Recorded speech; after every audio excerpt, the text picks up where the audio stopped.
Bonjour tout le monde, c'est Maxi Technique. Oui, c'est ça, Maxi Technique, ouais. Bon bref, j'ai fait une vidéo. En fait, mon caisson de basse m'a lâché. Plutôt mon subwoofer.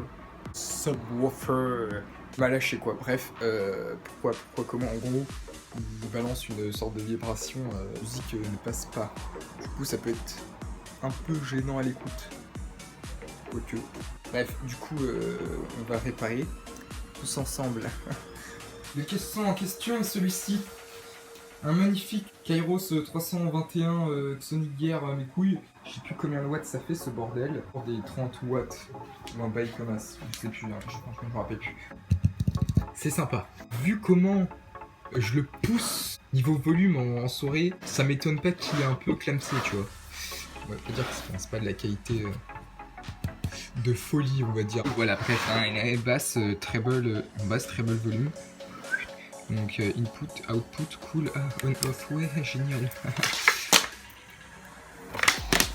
Bon, j'essaie de ranger, mais c'est le méga bordel de totalement là.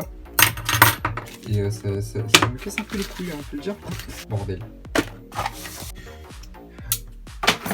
Tiens, matez un peu le système de stand d'iPhone. En gros, je le pose comme as, tu vois, genre t'as vu. Et genre il voit de dessus, t'as vu, c'est pas con. Bref, on va mettre ce... Oh putain! Excusez-moi. Bon, bref, je vais chercher un tournevis. J'ai trouvé le tournevis. Donc des vis, hein. Là, il n'y a pas de... c'est pas compliqué, en gros. Donc en gros, quand votre bail il marche pas, avant de démonter le délire, je vous conseille de débrancher. Sinon, ça pourrait causer quelques soucis de fonctionnement au niveau de... Parce que ça fait mal l'électricité. Bon bref, t'as compris quoi. Bon, quand vous démontez les trucs, essayez pas d'arracher le check en bois. Réfléchissez. Bon, bref, réfléchissez. Donc, du coup, ce que je fais, c'est que. C'est pas très compliqué, il y a les poignards. Et si, c'est je sais pas quoi. Donc, tu les démons, tu vois. Tu les démons, tranquille. Quand t'as les vis, tranquille. Oui, par contre, petite astuce que, voilà, pour pas perdre vos vis, prenez un aimant. Voilà. Ensuite. C'est un peu serré, hein, dis donc. Comme. Déjà, on a enlevé la façade de contrôle, on va dire. Alors là, il faut faire attention parce qu'il y a des câbles. Là, on voit un amas de câbles et de conneries. Voici l'ampli. Voilà ce qui va fournir le signal haute puissance, on va dire, jusqu'à... Non, merde, là. Jusqu'au haut-parleur. Oui, merci. Puis que filtre aussi pour... vu que c'est un subwoofer, il faut filtrer les fréquences hautes. Excuse. Donc, je sais pas si vous voyez, mais est-ce que vous voyez le bordel? Ça là, c'est quoi cette merde? Excusez-moi, je m'emporte. Regardez-moi cette merde. Là. Là, vous voyez?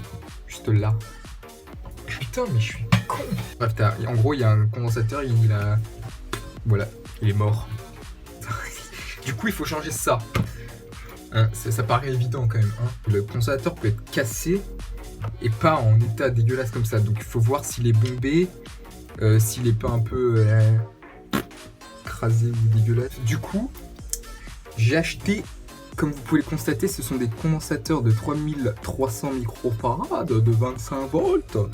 Oui, moigné. Donc j'avais pas 3300 mes couilles. Du coup, j'en ai acheté tout à l'heure 1,50€ le condensateur. On se fout de ma gueule. Clairement, achetez-les sur internet parce que j'avais pas le temps, voilà. Bon bref, 3300 farad à 25 putain de volts. Voilà, il faut toujours prendre la même valeur. Après, donc je disais, ici vous voyez, on a deux, donc qui forment une alimentation symétrique. Donc du coup, il faut déjà que les deux condensateurs soient exactement des caractéristiques de la même valeur pour assurer une ligne de tension symétrique stable. Je vais remplacer les deux, ouais. Même si l'autre est pas pété a priori. J'ai pas confiance, ok. Voici le fer à souder que j'ai posé tel un gros schlag sur un étau et qui est en train de chauffer donc. Eh bien c'est parti. On va les souder. Donc vous posez, voyez, vous posez le bail comme ça et vous chopez les deux pattes et petit à petit le condensateur s'enlève. Là, je le tire en derrière, bien sûr. Tac. Et voilà, il est parti. Donc là, tu peux constater qu'il n'y a plus de condensateur. D'ailleurs, regardez l'erreur de conception, totalement inadmettable. Oui, ce mot n'existe pas, je m'en bats les couilles. Si là, vous voyez, il y a un putain de câble qui est passé en dessous du condensateur. Donc, heureusement, je crois qu'il a pas touché la patte du condensateur, mais ça aurait pu faire. Je sais pas où ça menait ce fil, mais normalement, il devrait être comme. C'est tout. Ouais, c'est un peu de la merde en vrai, hein, ce circuit. C'est construit un peu comme une merde. Pour savoir dans quel sens il faut mettre les condensateurs, si vous regardez la position le pin là de ce condensateur, donc je veux savoir si c'est un plus ou un moins. Donc je vais suivre jusqu'au diode. Donc c'est rattaché à ces deux pins là qui sont les diodes derrière. Et si on regarde, c'est sur le côté où il y a les traits, c'est-à-dire le plus. Oui les enfants, donc du coup il y a le plus de ce côté là. Et de l'autre côté, donc forcément il y a le moins. Comme il faut. Donc du coup, il a dit que le plus c'était Al. Donc on insère de manière totalement délicate le condensateur là et ce poteau sûr juste à côté. Attendez, je sais bien. Tac. Parce qu'à chaque fois, je vois les gens qui sont je baisse, mais comment on fait? Donc tu prends la panne, ça là, tu vois. Tu mets un peu d'étain, bon il y en a déjà dessus, mais tu mets un peu d'étain au bout, tu vois. Et ensuite tu la poses sur la couronne en fait d'étain qui est autour de la pâte.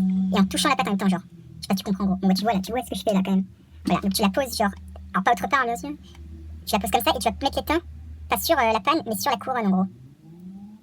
Vous voyez, il faut que ça fasse une petite pyramide, voilà, tu vois, genre un petit cône, genre, d'étain. C'est pas un cône, genre, c'est de la merde, tu vois, ça va pas tenir. Il faut faire ça bien sûr pour chaque. Putain, vous voyez à quel point je suis con. Et voilà, j'ai coupé les pattes verdiques. Est-ce que ça a marché? Donc j'ai pas ravissé, j'ai juste foutu le truc dedans.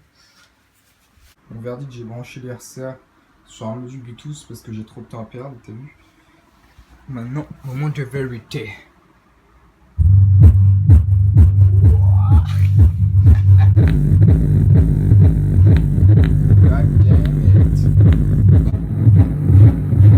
Bah tout marche, je vais juste, là je l'ai fait marcher genre à fond pour voir s'il tenait. Mais en fait je me rends compte qu'ils ont mal foutu le délire. Hein. Ce sont des composants qui n'aiment pas la chaleur moignée. Or, voyez-vous, qu'est-ce qu'il y a juste à côté? Oui, bah oui, bien sûr, un putain de radiateur. Donc ce qui me fait dire que la conception n'est pas très réfléchie non plus. Mais bon, ça explique pourquoi d'ailleurs il a pété. Hein, parce que là le radiateur est chaud. Hola chicos. Bon, j'ai réparé ce putain de subwoofer. Maintenant il marche comme il faut. Et pour encore un bout de temps. Mais comme vous avez pu le constater, il y a eu quelques problèmes de conception, notamment le condensateur à côté du radiateur. Putain, super idée quoi. Donc la prochaine fois, je verrai à détourner les problèmes. Genre mettre le condensateur sous le circuit, tu vois. Voilà, vous pouvez constater, je l'ai mis dans mon mur du son, juste ici. Voilà, salut.